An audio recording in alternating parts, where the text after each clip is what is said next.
दोस्तों, अगर आप सभी ने 2007 के पावर रेंजर्स ऑपरेशन ओवरड्राइव देखे हैं तो आपको उसका 17th एपिसोड तो याद ही होगा। इस एपिसोड में थॉर की जबरदस्त एंट्री, लोकी की चालाकी और रेंजर्स की समझदारी समेत बहुत कुछ था और कुल मिलाकर काफी अच्छा एपिसोड था। लेकिन अगर थॉर और लोकी नाम के कैरेक्टर्स सिर्फ पावर रेंजर्स तक लिमिटेड होते तो शायद आज मुझे वीडियो बनाने की जरूरत ना पड़ती। लेकिन हम सभी को पता है कि ऐसा नहीं है। आज की तारीख में सुपर हीरोज के सबसे बड़े यूनिवर्स यानी कि मार्वल सिनेमैटिक यूनिवर्स के अंदर थॉर और लोकी को ना सिर्फ दिखाया गया है बल्कि बहुत ही ज्यादा खूबसूरत तरीके से पोर्ट्रे भी किया गया है। ऐसे में ये सवाल उठना लाजमी है कि पावर रेंजर्स के यूनिवर्स के अंदर थॉर और लोकी की सस्ती कॉपी कहां से आ गई। और आज की वीडियो में हम लोग इसी सवाल का जवाब ढूंढने की कोशिश करेंगे। तो हेलो दोस्तों, बहुत बहुत स्वागत है आपका हमारे और आपके अपने चैनल थ्रिल स्टेशन पर।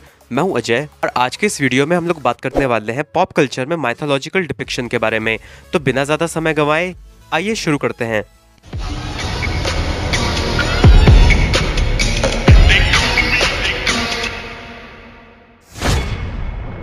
तो थॉर और लोकी मार्वल कॉमिक्स के दो जाने माने कैरेक्टर्स हैं जिन्हें नॉर्स माइथोलॉजी से लिया गया है और उनके कैरेक्टर में थोड़े बहुत चेंजेस करके उन्हें एक सुपर हीरो के तौर पर इंट्रोड्यूस कराया गया है।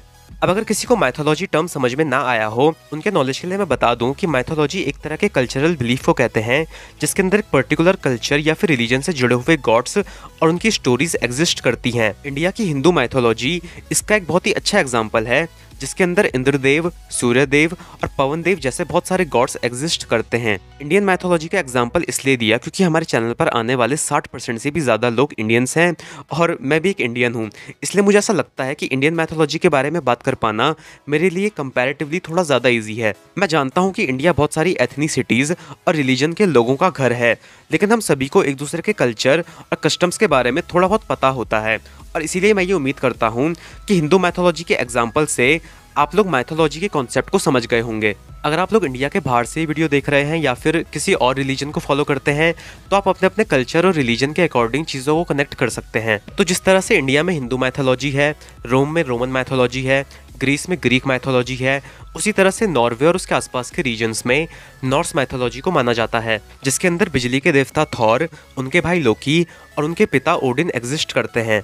और इन्हीं गॉड्स को थोड़ा बहुत मॉडिफाई करके मार्वल ने अपनी कॉमिक्स में दिखाया है। तो वेस्टर्न कंट्रीज में क्रिएटर्स के पास ही क्रिएटिव लिबर्टी है कि वो पॉप कल्चर में माइथोलॉजिकल कैरेक्टर्स को जैसे चाहे यूज और डिपिक्ट कर सकते हैं। तो जिस तरह से मार्वल ने मार्वल कॉमिक्स के अंदर थॉर और लोकी को यूज किया है, उसी तरह से पावर रेंजर्स के क्रिएटर्स ने भी पावर रेंजर्स ऑपरेशन ओवरड्राइव के अंदर थॉर और लोकी को यूज किया था। और इससे हमें ये भी पता चलता है कि किसी चीज़ को पॉप कल्चर में रिप्रेजेंट करने के तरीके से उसे देखने वाली ऑडियंस के दिमाग पर क्या असर पड़ता है। अगर देखा जाए तो पावर रेंजर्स ने 2007 में यानी कि मार्वल सिनेमैटिक यूनिवर्स से भी 4 साल पहले थॉर और लोकी को लाइव एक्शन में दिखा दिया था। लेकिन फर्क ये था कि मार्वल सिनेमैटिक यूनिवर्स के अंदर थॉर और लोकी पर मेन फोकस रखा गया था, जबकि पावर रेंजर्स के अंदर उन दोनों को साइड कैरेक्टर्स के रूप में दिखाया गया था, जिस वजह से हम जैसे बहुत से पावर रेंजर फैंस ये मानते थे कि पावर रेंजर यूनिवर्स के अंदर फेक लोकी और थॉर दिखाए गए थे, जबकि असल में ऐसा कुछ भी नहीं है। एमसीयू में दिखने वाले थॉर और लोकी और पावर रेंजर्स में दिखने वाले थॉर और लोकी दोनों ही रियल हैं और दोनों को ही नॉर्स माइथोलॉजी से लिया गया है। इसके अलावा एक सवाल ये भी उठा था कि पावर रेंजर्स और लोकी इतने आराम से थॉर के हैमर को कैसे उठा पाए। तो इसका सीधा और सिंपल सा एक्सप्लेनेशन ये है कि थॉर के पिता ओडिन ने अपने जादू से म्योनर को इंचांट किया था और इसी इंचांटमेंट की वजह से म्योनर को सिर्फ वही इंसान उठा सकता था जो उसे उठाने के लिए वर्दी हो। लेकिन इस मैजिकल इंचांटमेंट से पहले म्योनर सिर्फ एक मामूली वॉर हैमर हुआ करता था जिसका इस्तेमाल वॉर में किया जाता था और कोई भी इंसान उसे उठा सकता था। और इस बात के काफ़ी चांसेस हैं कि पावर रेंजर्स के अंदर हमें जो म्योनर दिखाया गया था उस पर अभी तक ओडिन ने अपनी मैजिकल इंचांटमेंट ना की हो और इसी वजह से पावर रेंजर्स आराम से उस म्योनर को उठा पाए हों। वैसे क्या आपको पता है कि पावर रेंजर यूनिवर्स के अंदर नॉर्स मैथोलॉजी के अलावा और कौन कौन सी मैथोलॉजीज मौजूद हैं? शायद आप में से कुछ लोगों को ये बात जानकर हैरानी हो, लेकिन पावर रेंजर यूनिवर्स के अंदर सिर्फ नॉर्स मैथोलॉजी ही नहीं बल्कि ग्रीक और रोमन मैथोलॉजी भी एग्जिस्ट करती है। पावर रेंजर्स ऑपरेशन ओवरड्राइव के ही 27वें एपिसोड में भयानक बिल्लों ने एग्रियोस को बनाने के लिए हेस्पर की जड़ का इस्तेमाल किया था, जिसका जिक्र ग्रीक मैथोलॉजी में भी मिलता है। इसका मतलब पावर रेंजर यूनिवर्स के अंदर ग्रीक मैथोलॉजी एग्जिस्ट करती है।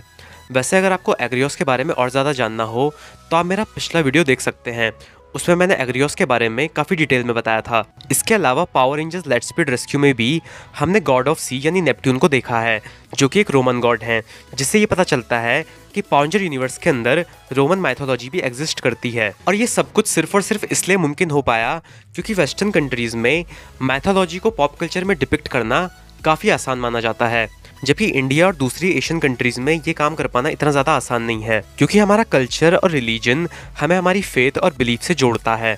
हमारे देशों में भगवान की पूजा की जाती है, जबकि वेस्टर्न कंट्रीज में गॉड सिर्फ एक कॉस्मिक डाइटी की तरह होते हैं। जहाँ क्रिश्चियनिटी का इतना ज़्यादा बोलबाला है कि जब किसी को भगवान की ज़रूरत पड़ती है तो वो जीसस क्राइस्ट को याद करता है, ना कि बिजली के देवता थॉर को। लेकिन इंडियन कल्चर में जिन गॉड्स को पूजा जाता है उन्हें पॉप कल्चर में दिखाना इतना आसान नहीं है, क्योंकि ऐसा करने से कई लोगों की आस्था और श्रद्धा को ठेस पहुंच सकती है। लेकिन यहीं पर एक छोटी सी उम्मीद भी जगती है। हमारे गॉड से जुड़ी कहानियां और किस्से कितने ज़्यादा रोमांचक हैं ये तो हम सभी को पता है, लेकिन उन्हें as it is pop culture में दिखा पाना तो आसान नहीं है।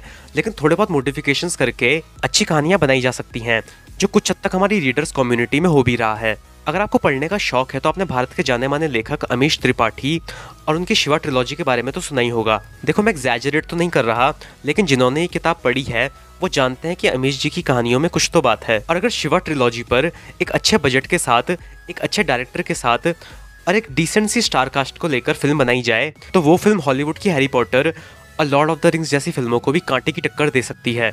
लेकिन उसके लिए शायद हमें अभी थोड़ा और इंतजार करना पड़ेगा, क्योंकि आज भी रीडर्स कम्युनिटी के माइंडसेट में और फिल्में देखने वालों के माइंडसेट में ज़मीन आसमान का अंतर है। क्योंकि किताबें पढ़ने वाले लोग लिमिटेड हैं, जबकि फिल्में ज़्यादा बड़ी ऑडियंस को टारगेट करती हैं। और अगर आपने अभी तक शिवा ट्रिलॉजी नहीं पढ़ी है तो मेरे कहने पर एक बार ज़रूर पढ़ना। बहुत ही कमाल की स्टोरी लाइन है, और ये कोई पेड प्रमोशन नहीं है। मुझे किताब अच्छी लगी इसलिए बता रहा हूँ।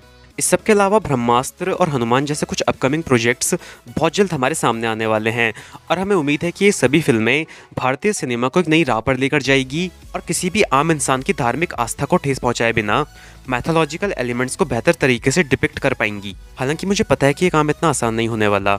इस वीडियो को बनाते वक्त मैं खुद बहुत ज़्यादा कॉन्शियस था, ये सोचकर कि कहीं मैं कोई ऐसी बात ना बोल दूं जो सुनने वाले को बुरी लग जाए, क्योंकि जहाँ पर हमारे रिलीजन और कल्चर की बात आती है वहाँ पर हम सभी थोड़े ज़्यादा सेंसिटिव हो जाते हैं। तो हम समझ सकते हैं कि जहाँ पर एक छोटा सा वीडियो बनाने से पहले इतना ज़्यादा सोचना पड़ता है, वहाँ पर एक पूरी 2-3 घंटे की फीचर फिल्म बनाना कितनी बड़ी जिम्मेदारी का काम है। लेकिन एक दर्शक के तौर पर हमें कभी उम्मीद नहीं छोड़नी चाहिए, क्योंकि उम्मीद पर तो दुनिया कायम है।